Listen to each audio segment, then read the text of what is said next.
On profite de ces moments, de cette dernière étape là, où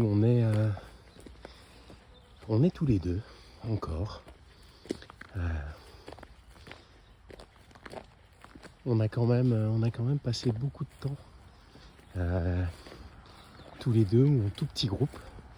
Ce qui fait que ce chemin depuis un mois là, c'est un peu notre chemin.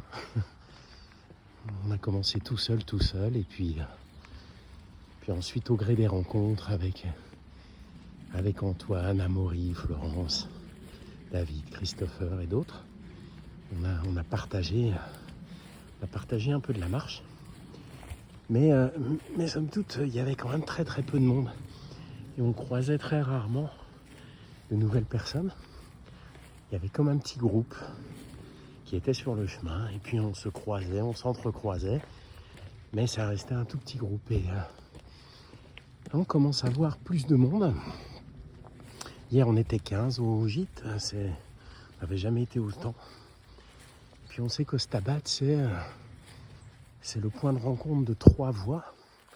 La voie de Tours, la voie du Vézelay et la voie du Puy que nous on a pris. Donc il y a des gens qui arrivent d'autres voies qui se sont joints à notre chemin depuis hier.